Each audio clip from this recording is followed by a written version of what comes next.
Happy New Year, everyone. This new year is getting started off with a major bang. I hope you all had a great New Year. I hope you had a Merry Christmas. The major news of the weekend, the president of Venezuela and his wife, Nicolás and Cecilia Maduro, have been captured by the United States. They've been extradited to New York, and they are being charged for essentially running a massive cartel and drug operation. My name is Will Whiten, and I break down business news and how it affects high-income earners. Stay tuned for more. This is The Will Whiten Show.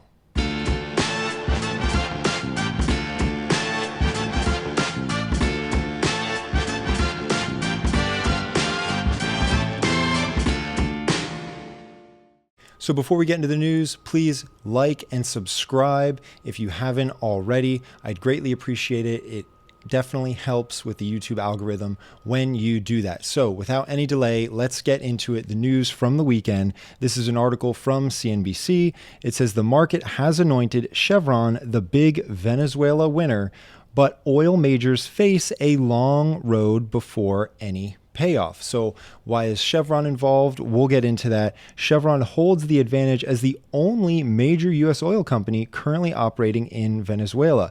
For those of you that don't understand or aren't aware, Venezuela is a massive oil exporter, and they also have very close ties to China. In fact, there was a Chinese delegation visiting Venezuela on the morning that Nicolás Maduro was captured. They were there. Russians have sold arms and military equipment. Cubans were there and were killed. They were there to protect and guard Nicolás Maduro. In addition to that, Iran has sent people there before and does have connections. So a lot of countries that the U.S. has deemed adversarial all have connections to Venezuela. And so this is one reason the U.S. might have had an interest in regime change. But we'll get into it, how this affects Chevron, and of course, what you as a high-income earner could do in these situations. I'll give my opinion as to what I would be doing. So as we go on, President Donald Trump called for U.S. oil companies to rebuild Venezuela's energy sector after the overthrow of President Nicolás Maduro. But it is easier said than done. And note, he's being referred to as President Nicolás Maduro. For the last 25 years or so, it's been widely considered that there's no free elections actually taking place in Venezuela.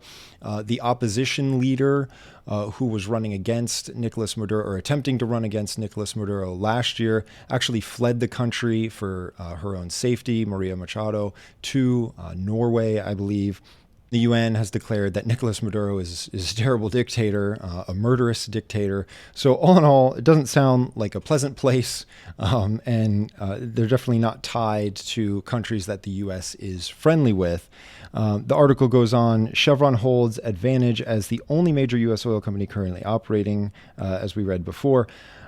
ExxonMobil and ConocoPhillips left the country after former President Hugo Chavez nationalized the industry and seized their assets in 2007. So Venezuela used to have a much higher, I think about 3.5 times production. Yeah, it used to have a production of 3.5 million barrels of oil per day in the 1990s. However, that's down to just 1 million per day. And here is where the issue comes in. There's analysis by Rystad, and it says it would require roughly $53 billion of investment over the next 15 years to just maintain the crude oil production level of 1.1 million barrels per day. Again, that's less than a third of its previous peak some 25 years ago. According to estimates from the consulting firm, as I mentioned, Rystad Energy, the capital expenditures needed to reach 3 million barrels per day, that's back to where it used to be, by 2040 would more than triple. It would be $183 billion. Now, so obviously these are estimates. It's hard to pin down exactly what the total cost would be to all the involved parties.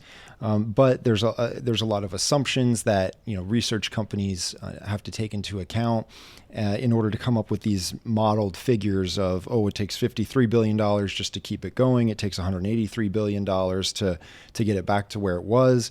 But it's not hard to imagine that it would be significantly expensive, in the order of tens to possibly hundreds of billions of dollars. And that is because it is widely known that the infrastructure of Venezuela has done nothing but crumble.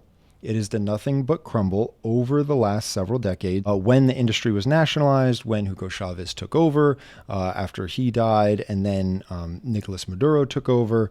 And so it obviously hasn't been run very well. If it was being run very well, perhaps they'd be producing 3 million or even more. I know perhaps an argument could be made that they're strategically producing less, but I don't think that's necessarily the case, because there's probably plenty of demand from their partners that we had mentioned before. And at the end of the day, sure, even if these figures were completely accurate, people want certainty, right? That's a basic human need. People want certainty in their lives. Businesses are just organizations of people. They're groupings of people all trying to work toward one goal. And so the need for certainty doesn't change. I don't think it is tomorrow that a bunch of companies will rush in, let's step outside the energy industry, any industry. I don't think it's tomorrow that they're just going to jump in and start investing, right? There's going to be a significant waiting period. They want to see how this shakes out. Because several companies, as we've gone over, have been burned before, right? Keep in mind, when a country nationalizes the assets, they basically just lock out the owners, right? They just, in this case, they told Exxon and ConocoPhillips back in 2007, yeah, everything that you built here, that's ours now. Bye. See you later. That's ours. We'll handle it. We'll take it from here. It's a complete confiscation, and they're saying we're going to run it as a country, as our own asset. And I know I've read some arguments online. Of course, people will say, well, these are the resources of the Venezuelan people and the country of Venezuela. And yes, these resources are within the boundaries of the country. But at the same time, I think people also miss a very large part of the history of the oil industry. And they just say, well, there's oil there and it belongs to that country. And yes, that's true. But I think they also forget who showed them how to extract that oil, who showed them how to move that oil, who showed them how to use that oil productively. And if you actually go back through the history books, you'll find that the true discovery and extraction and implementation or using of oil for constructive purposes really started in a town that is now called Oil City, Pennsylvania. That's where it started. It didn't start in the Middle East. It didn't start in Venezuela. Venezuela is said to have the largest proven reserves. So that's the estimated amount of oil that's actually underground that has not been extracted yet, estimated to have the largest in the world. But keep in mind, it was not the country of Venezuela. It was not Venezuelan scientists or energy companies that discovered this and began to extract this. It was American researchers, American pioneers that did this. Many people forget that the company Saudi Aramco, they forget what Aramco stands for. And that abbreviation, Aramco, is actually an abbreviation which is the vestige of what used to be the Arabian American Oil Company, Aramco. That's where the name Aramco comes from. It comes from America's involvement and the American innovation on how to extract that oil. So I think people forget that bit of history. The article goes on that the vice president, Delcy Rodriguez, has assumed power in Venezuela, pledging over the weekend that the government would defend the country's resources, but later said Caracas sought to cooperate with the U.S. So a bit of a mixed message. This seems to be the plan. And so for the vice president, now president, to assume power and then kind of talk tough to the U.S. seems odd. There's been speculation that Delcy is the one that actually collaborated with the U.S. in order to oust Maduro, take control for herself, in exchange promising some closer cooperation with the United States. So we'll see if that's the truth, or we'll see if that was really the plan, and we'll see if it really pans out. But until there's some certainty around that, those investment dollars are going to be waiting. I don't see investment dollars from any industry, again, just rushing in. And so that's the overall story. Then we get to the idea of what can we actually do, right? If you're a high income earner, what can you do? What should you do? If I were you, I can tell you what I would do. And there was this saying, I looked it up, but I couldn't quite find where I got it from. But it said that 90% of people basically have no idea what's going on. They are essentially from a political standpoint, a financial market standpoint, a healthcare standpoint, a military standpoint, 90% of people are essentially unconscious, right? They're essentially unconscious to what is happening in the world around them. And I don't blame them, because they have to worry about their own health. They have to worry about the health of their families. They have to worry about their own finances. They want to have some fun in life and experience distractions and enjoy sports and watch Netflix and whatever you want. Take up a hobby. And they have to go to their job to make sure they can earn money so that they can buy food, right? There's a lot to think about in the course of living in America, right? Just to get through the day. And so to be in this 90% and be relatively unconscious, I don't necessarily blame these people, right? But at the end of the day, they really just don't know what's going on. They couldn't tell you where Venezuela is. Then there's the 9% crowd, which would be highly informed. Right. And these are the people that are watching news sources, multiple news sources, and they're trying to digest what's going on. But at the end of the day, what's really impacting them? And are they just consuming biased news sources? It's hard to say that even that 9% has a good grasp at what's going on. And then finally, you have the 1%, which I think is an overestimation. But these are the people actually making news. These are the people doing things that is causing the news to be news. And frankly, I think that 1% is probably too high, because if America has over 300 million people, that'd be over 3 million people in the country that are actually doing things. Well, maybe that's, and causing news. I don't know. No, that's probably too high. That's probably too high. So I don't know. This is just a theory that I've heard before. I couldn't find where I heard it from. But I think it's a good general rule.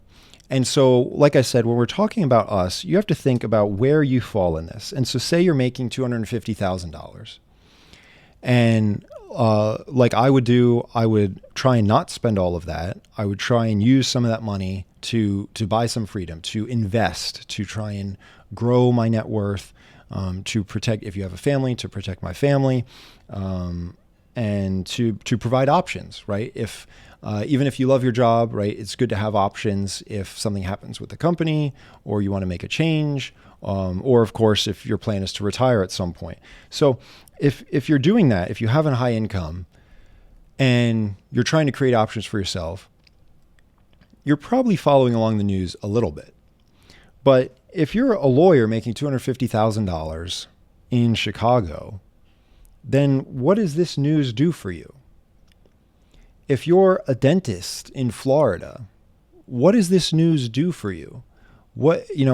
I think a lot of people, the answer is not much, right? On the surface, the answer is not much. But for those that think they understand it and are trying to do something about it and dictate their investments around it, I think are going to be in for some positive and some negative surprises that kind of all wash out. So if you're thinking, let's invest and let's pick individual companies, you may have been in the position of analyzing Chevron and saying, well, I'm not going to buy that company. I don't like the balance sheet, or whatever. Well, you would have missed out on a 5% increase, because really, and this is the main point, is that no matter how much money you have, even if you're trying to invest wisely and you're doing all this company analysis, the real answer is that you actually have no idea what's going on. You really have no idea. And frankly, I have no idea, right? And I wouldn't lie to you and say I think I have the crystal ball as to what's going on in geopolitics, in financial markets, in different business moves, right? I have no idea. And I don't think you do either. Because let's go back to the model, or the theory, if you're in 90% of the crowd, you're not even getting most of the news. So you're certainly not in a position to make some, astute investment call on a particular company. If you're in the 9%, chances are you're following along, you're hearing what's going on, but maybe you're getting biased news sources, or maybe you're just not putting it all together. So that really leaves you the chance of, you're in the 1% actually making it happen. In many cases, you could be forbidden to act on the information if you're in the 1% making things happen group. So that probably leaves you in maybe an upper end of the 9% category of paying attention, but you can still get it wrong. And how do I know that you can still get it wrong? Because experts still get it wrong. I heard there was a reference to a long-standing political analyst that was on Tucker Carlson late last year, and he was adamant that nothing would happen in Venezuela. Nothing would happen. How could Trump do it? It wouldn't be physically possible. Do you think about how difficult it would be to try and make some land assault and try and get troops there and have gunfights and then try and capture the president, who is now being charged with, running essentially a countrywide drug cartel. It just wouldn't be possible. And with literally only a few months of planning, very meticulous and careful planning, mind you, by the U.S. government and the Department of War, it did happen. And so even the people that are so close to the 1%, if not in fringes of this 1% of making things happen, or being near people that are making things happen, to really have the intelligence and knowledge of what's possible, they still get it wrong. And so I'm going to do what I've always done, and I invest for the most part in large, broad indices and mutual funds. I don't try and pick the winners and losers, because I know I'm not in the 1% of those taking action on an international scale. I'm somewhere in the 9%, because obviously that's what I'm talking to you about. And that's where I'd say you are, because you're looking to find out more information. And then I'd say, obviously I'm not in the 90%. So even those that are in the fringes of the 1% weren't able to make the call. And so at the end of the day, I ask myself, if I'm going to try and invest in a company, do I really think that I somehow have an edge or an ability to determine what really is going to happen? And I will say the answer is no. So if I were you, I think it's interesting to follow along. I think it's important to be aware of what's happening at large, because then perhaps you could be, a more informed voter when you get a chance to express your opinion at the polls. But other than that, I'm not translating this into massive, investment action, or trying to trade a bunch of individual stock names after intense analysis, because at the end of the day, I wouldn't have predicted this. The experts didn't predict this. In fact, they predicted the opposite, and they were wrong. That's it for today. Have a good night.